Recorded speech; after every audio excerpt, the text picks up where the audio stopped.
So again, stoichiometry, what is it? It's really, guys, the math of chemistry. It's looking at mass relationships between reactants and products. So this is where we will start to do some theoretical calculations. We give you a problem of this how much we start with of this substance, and we're going to convert it to a different substance. This is where writing down your units becomes critical, because you're not going to stay with the same substance throughout the whole problem. You will change from one substance to a different substance. So if you don't write down, moles of O2 and then moles of CO2, you may get confused, and this may be a lot more difficult. If you stay organized and you write down and you follow the little tricks I'm going to show you, this really is not going to be bad. Especially if you like math, you're going to be like, this unit is probably the easiest unit we've done. Okay? Some of you may think that, some of you may not. All right? But it's looking at the relationships between reactants and products. Okay? So the first thing we're going to talk about is a mole ratio. Well, what's a ratio, guys, in general? Just in general, what does that term ratio mean? And don't say fraction. We show it with fractions, but what does it mean? One word is all you need to define what a ratio is. Comparison. Comparison. Okay? It's a comparison.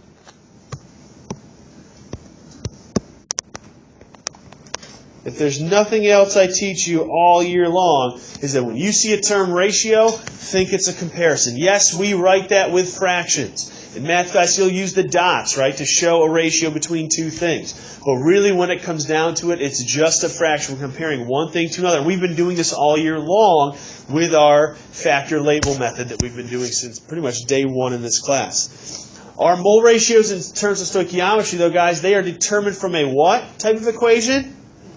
Balanced equation. Good thing we've already learned about that. You've got to make sure that your equations are always balanced. Just because I give you an equation on a quiz or test, do not assume that it is balanced. I will most likely not give it to you balanced. You will have to do that step. And there's one point right there from a short answer problem, is to make sure it's balanced. Now, is this one balanced already? Absolutely. This one is, even though I do that whole spiel. So, mole ratios, guys, what we're going to do to write a mole comparison is just we're going to compare everything in the substance. Well, as a review, we had a week or so off in there. What represents moles in my equation? Coefficients, right? So the coefficients all represent the number of moles it takes for my reaction to happen. For it to react. You can just throw stuff together, but unless you have the right amount of stuff, it's not going to work. And I'm going to show you guys a demo with this a little bit later in class. So we need ratios. It's just any comparison. It doesn't matter what order you put those in. We're just going to start comparing things. How I like to do this, to kind of show it to you visually first, is I just start drawing lines to connect things. So what's Al2O3? What's the name of that? Again, naming's going to play it. It's aluminum oxide. What's Al? O2? Why is there a 2 here with oxygen? Which means what? Diatomic. They exist as look at it. You guys, it's like you didn't even skip a beat. You guys studied over break, didn't you? No. Yeah, right. I was waiting for somebody. Yeah, I did, of course, every day. I was going to call you on it. So what I do, guys, is I just start drawing lines. We're going to compare aluminum oxide to aluminum. We're going to compare aluminum oxide to oxygen. And then the other ones we've got to compare, we're going to compare aluminum and oxygen to each other. If you look at it, that's every single combination that we could have right there with this reaction. So now we're just going to start writing some ratios. We're going to write them as fractions. I've got 2 moles of aluminum oxide to 4 moles of aluminum. Don't reduce when you're asked to write a mole ratio. Leave it as is. The reducing portion will come when we start doing some conversions. What's another ratio that I could have? 2 moles of aluminum oxide over 3 moles. 2 moles of aluminum oxide over 3 moles of oxygen. What's another one?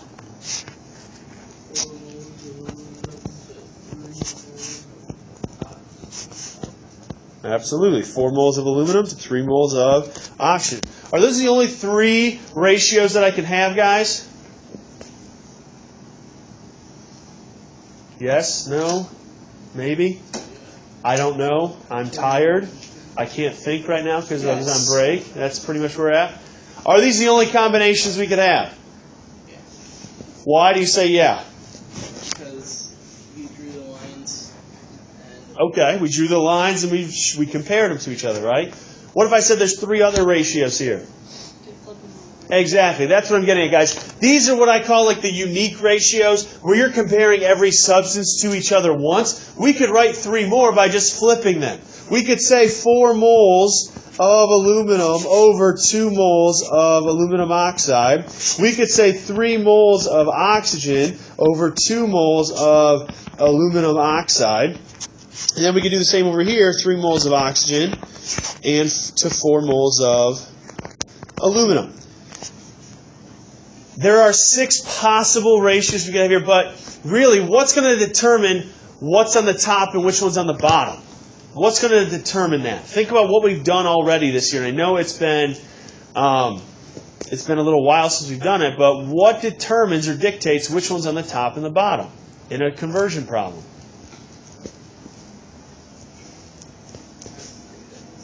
Okay, prefix maybe, if we have prefixes. Tony? Reactants and products are going to play a part, absolutely. What's the first thing you always look for in a problem? Go ahead, Alex. the things cancel out. Things cancel out. What things cancel out? Like the aluminum oxide cancels out.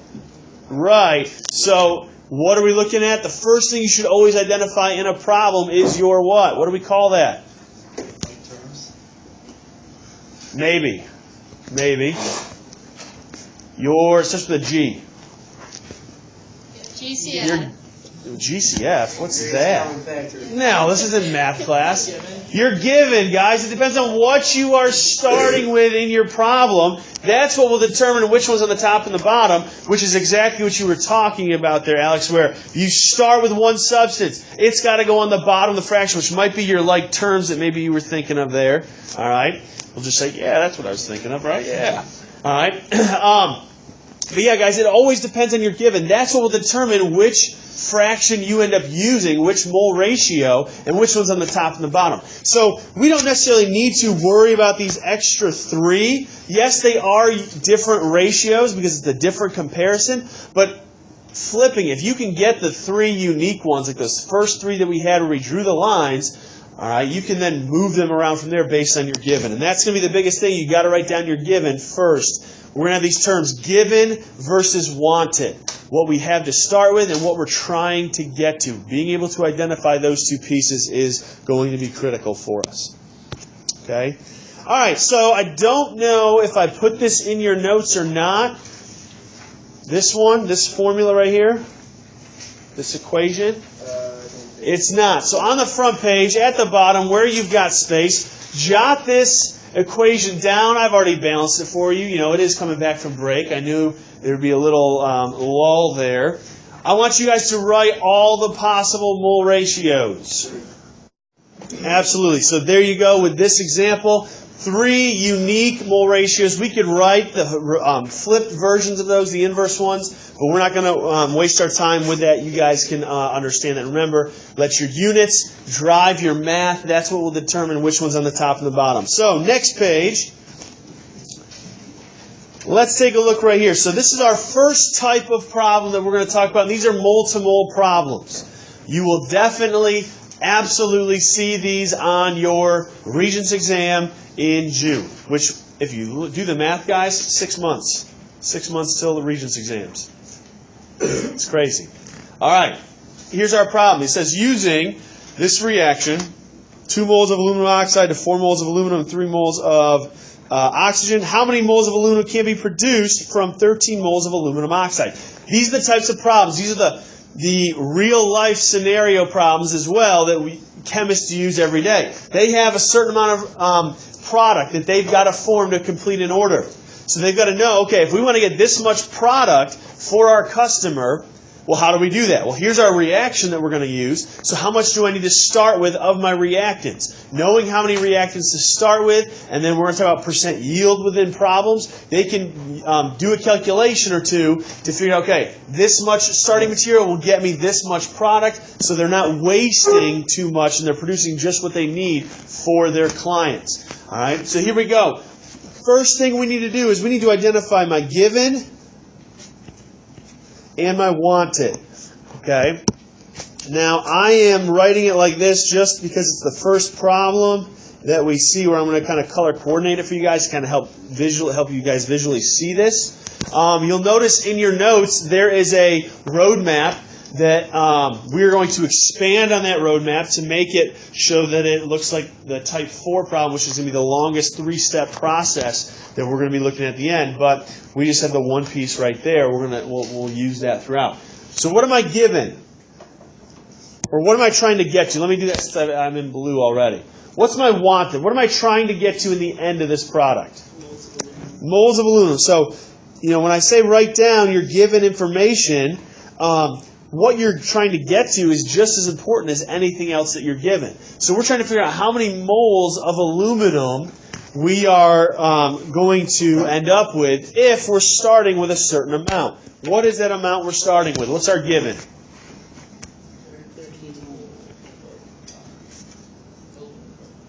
Yes, this is where naming, being able to go from a name to a formula, guys, is going to be crucial, because in the word problem, it may give you a formula, but it may just give you the name. And you've got to be able to recognize it from the equation. Okay?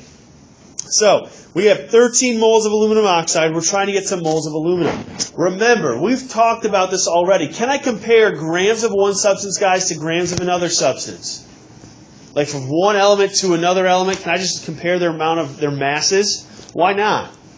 Because of different sizes. Yeah, different sizes. Their atoms have different numbers of protons, neutrons, and electrons. Therefore, we can't compare them directly. So what do we look at? We can compare moles. And this is what the mole ratio allows us to do. So up until this point, guys, we have looked at, moles of this compared to moles of that, but we've never done it in one problem together. That's what the mole ratio does. It's comparing moles of one substance to moles of another that allows us to compare them accurately versus not just their masses. So, let's set up our T-chart. Mole-to-mole problems are going to be one step, meaning two fractions. Okay? They are one-step problems, the simplest, most basic stoichiometry problems that we will see this year.